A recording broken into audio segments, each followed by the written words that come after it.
1.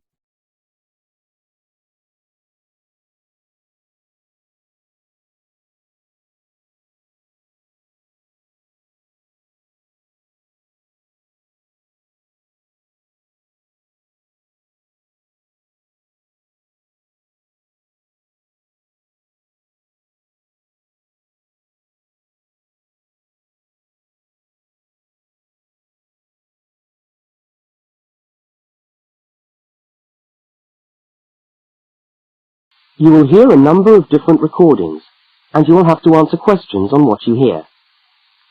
There will be time for you to read the instructions and questions, and you will have a chance to check your work.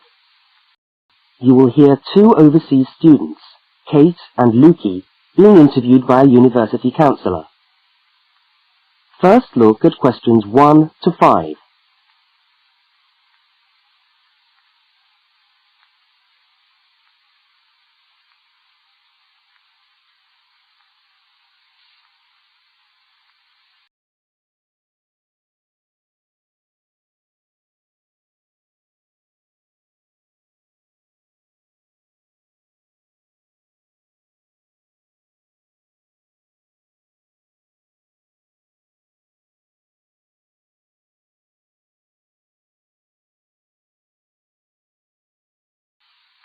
Now we shall begin. You should answer the questions as you listen, because you will not hear the recording a second time. Now listen to the first interview with Kate and complete the notes by filling in the numbered spaces 1 to 5.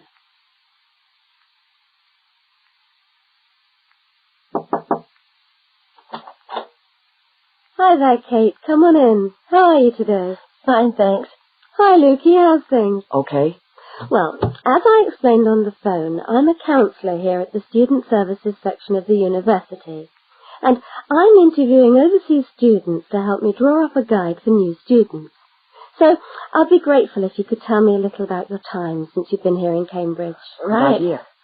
Now, Kate, let's start with you. Okay. This is your second semester, isn't it? Could you tell us something about your first impressions of the town when you arrived? Yeah. Well, first of all, I was struck by how quiet it is here in the evening. Yeah, I suppose Cambridge is a quiet place. Where did you live when you first arrived? Well, I went straight into student accommodation. It was a kind of student hostel. Ah, right. So, you didn't have to worry about doing your own cooking or anything like that? No, but sometimes I wished I had. The food at the hostel was awful. Oh, dear. But how were the other students? To be honest, I haven't managed to make many friends, even though the place is full.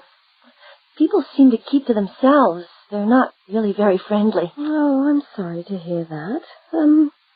Well, what about the actual course? You're studying, I'm doing a master's by coursework in environmental studies. Oh, right. And how are you finding that? Yeah, well, it's been pretty good, really. I've enjoyed the course, but I feel there hasn't been enough contact with the lecturers. Oh. They all seem to be incredibly busy. The only chance I've really had to talk to them was on the field trip. Well, that's no good. Mm-mm. Could anything be done to improve the course, in your opinion? Well, I think it would be helpful to have meetings with lecturers on the course. Say, once a fortnight, something like that. Regular meetings? Uh-huh. Yes, that could certainly help. Now, Kate, we'll come back to you in a minute, but I'd just like to ask Lukey some questions. Before they continue the interview, look at questions 6 to 10.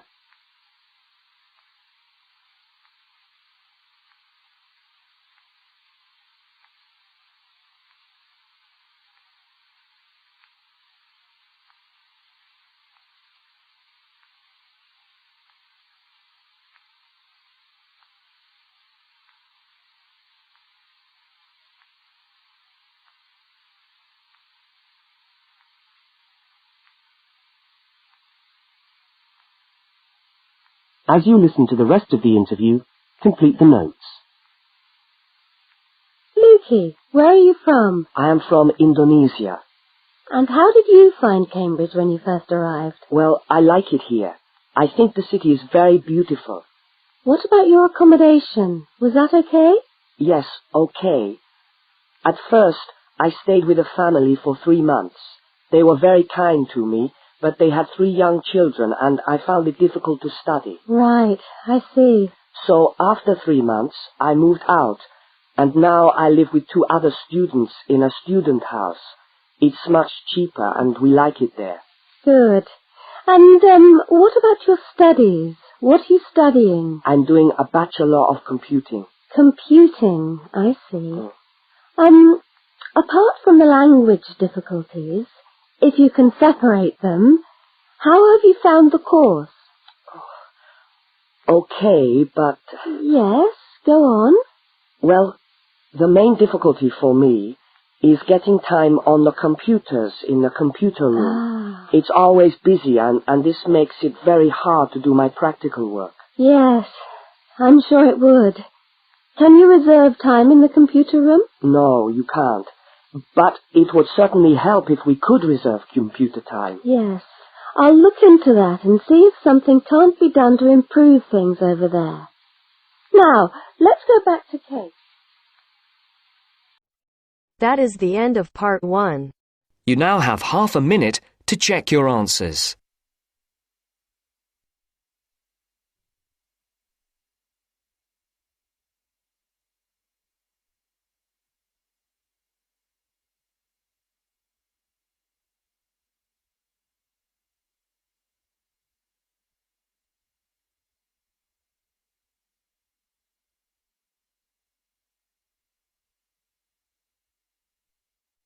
Now turns to part 2. Part 2.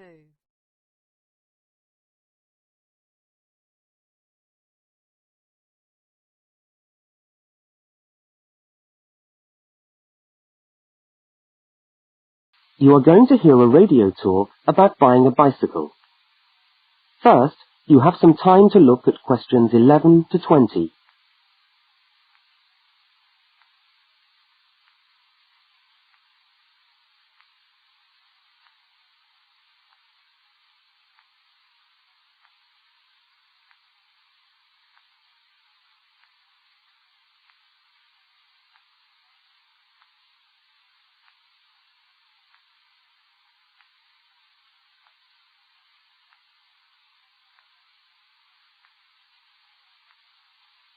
Now listen to the first part of the talk and complete the notes by filling in the numbered spaces 11 to 20. Well, last week we talked about buying camping equipment, and today I'd like to talk to you about buying a bicycle. A simple enough exercise, you might imagine, but there are lots of things to look out for to make sure you get the best deal for your money. Well, the range of bicycles is enormous. There are racing bikes, touring bikes, mountain bikes, or just plain ordinary bikes for riding around town. They vary enormously in 2 basic ways: price and quality. This means that the choice you make will probably be determined by the amount of money you want to pay, your own personal needs, what is actually available, or a compromise of all 3 things. However, in broad terms, you can spend anything from $50 to $2,000 on a bike, so you'll need to know what you're looking for. Single-speed cycles, that is bikes with no gears, are really only suited to short, casual rides. Their attraction is their simplicity and reliability. After years of neglect, they still manage to function, though not always too efficiently. If it's basic transport you're after, then you can't go wrong. 3-speed cycles, on the other hand, are all that is really necessary for most town riding, going to the shops and things like that.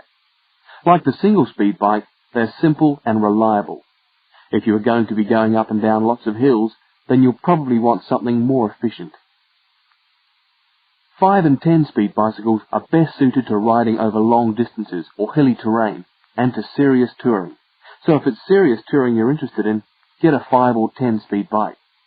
However, it's worth remembering that the difference in price between a 5 and 10-speed cycle is usually very little, and so it's well worth paying that little bit extra to get the 10-speed one.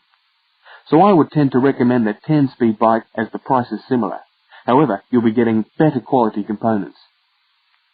Now the next thing we need to look at is size. Buying a cycle is like buying clothes. First of all, you find the right size, and then you try it on to see if it fits. Contrary to what you might imagine, the size of the cycle is not determined by the size of the wheels, except in children's cycles, but by the size of the frame. So you'll need to measure the length of your legs and arms to get a frame that is the right size for you. Well, that's all from Helpful Hints for today. That is the end of part 2.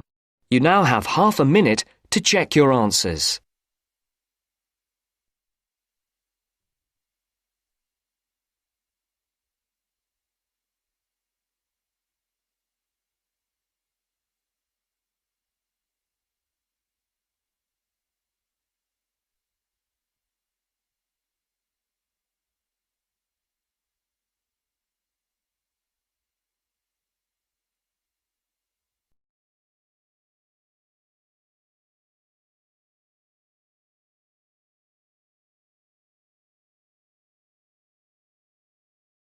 Now turns to part 3.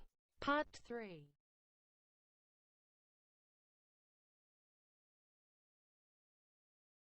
In this section, you will hear a conversation between two students, Fiona and Martin, talking about a tutorial topic. First, look at questions 21 to 24.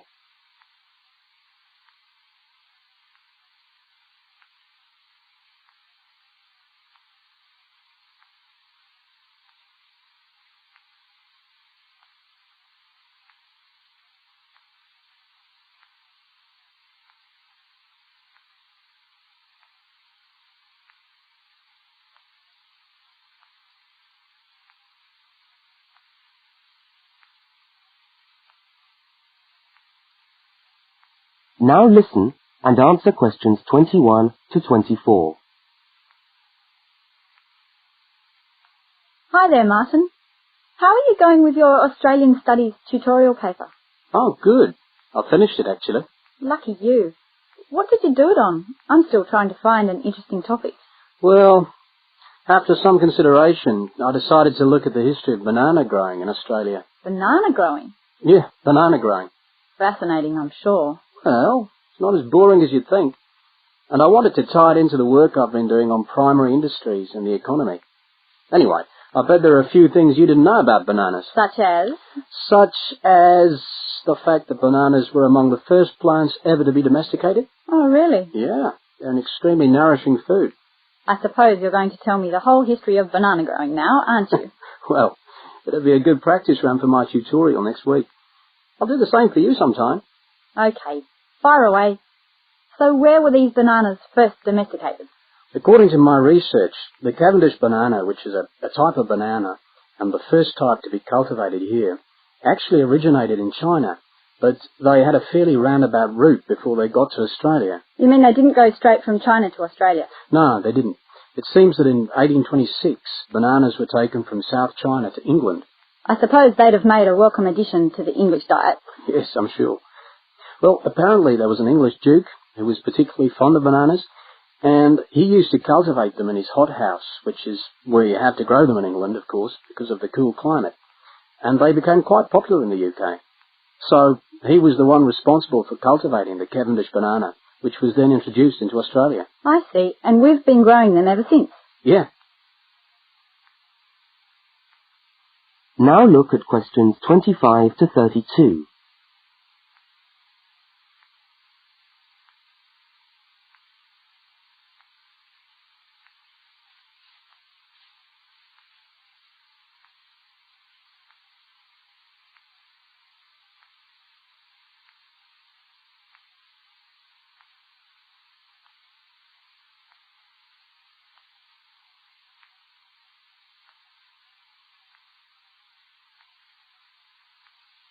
As the conversation continues, complete Martin's notes. Are they hard to grow? Well, yes and no. To grow them in your garden, no, not really. But to grow them commercially, you need to know what you're doing.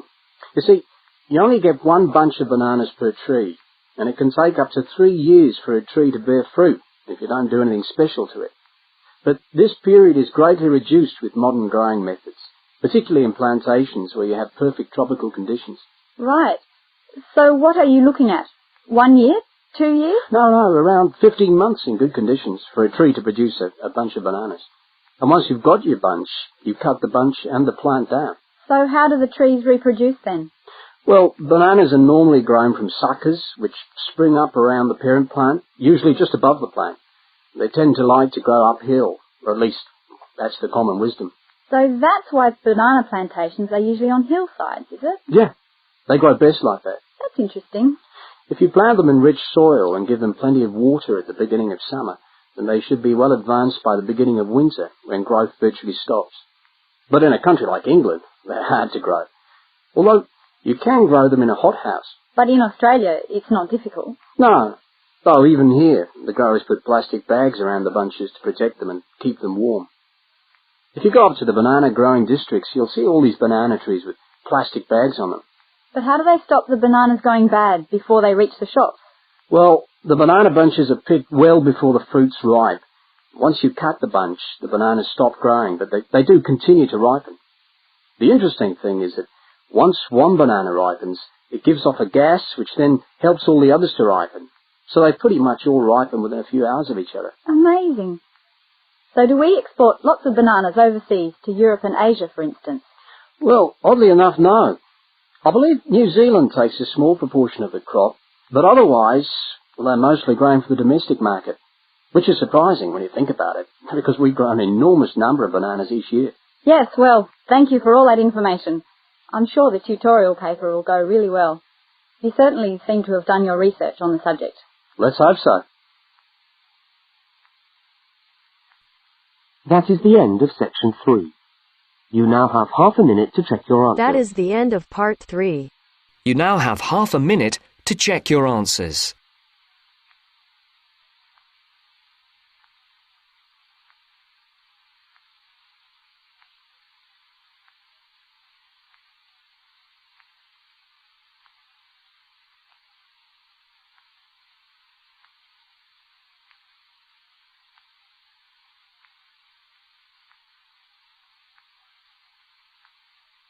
Now turn to section 4. Now turns to part 4. Part 4. Section 4. You are going to hear part of a public lecture for new students. First, look at questions 33 to 35.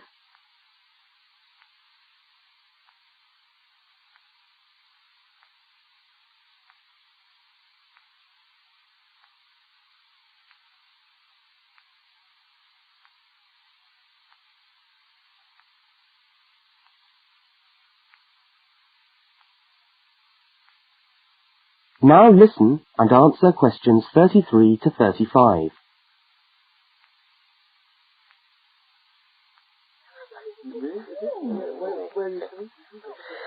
Good morning everyone, and welcome to our regular lecture on health issues. This series of lectures is organised by the Students' Union and is part of the Union's attempt to help you, the students of this university, to stay healthy while coping with study and social life at the same time. So, it's a great pleasure for me to welcome back Ms. Diane Greenbaum, who is a professional dietitian and who has been kind enough to give up her time in what I know is a very hectic schedule to come along and talk to us today. Thank you. Thank you very much, John. May I say it's a pleasure to be back. Now, stresses at university, being away from home and having to look after yourselves, learning your way around the campus, all contribute to making it quite hard sometimes to ensure that your diet is adequate. So, today, I'm going to talk about ways of making sure that you eat well, while at the same time staying within your budget.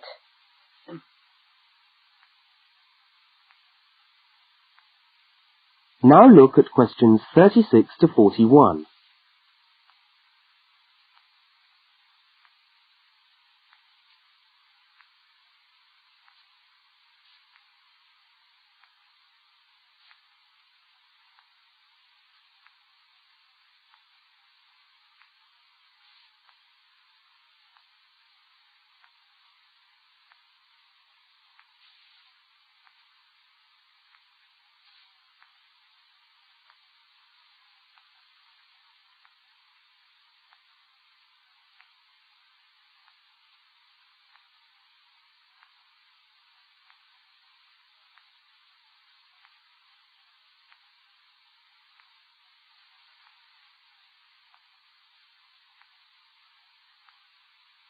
As you listen to the second part of the lecture, complete the notes and diagram in the spaces provided.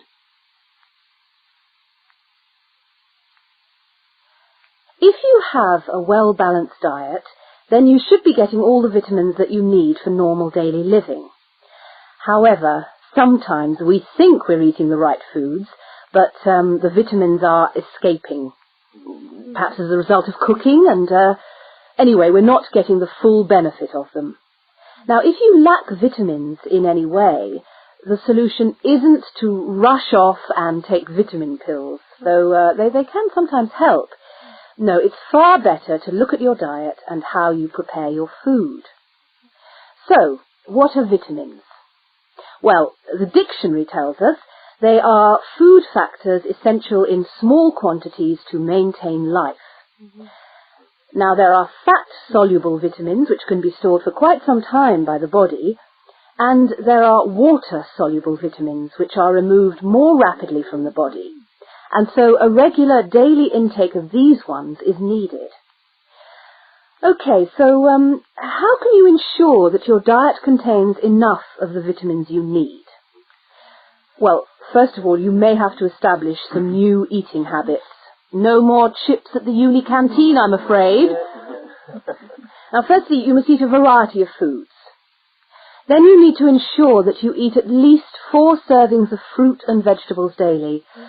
Now, you'll need to shop 2 or 3 times a week to make sure that they're fresh, and store your vegetables in the fridge or in a cool, dark place. Now, let's just refresh our memories by looking at the healthy diet pyramid.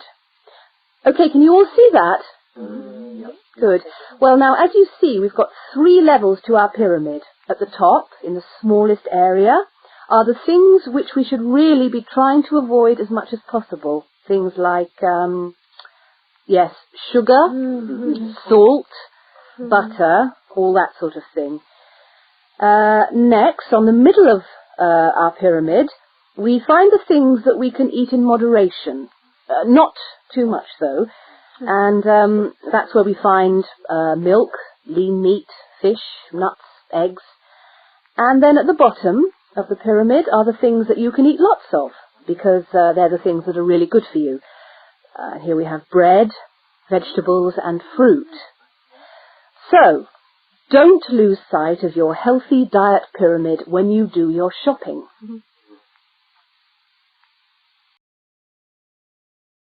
That is the end of part 4. You now have half a minute to check your answers.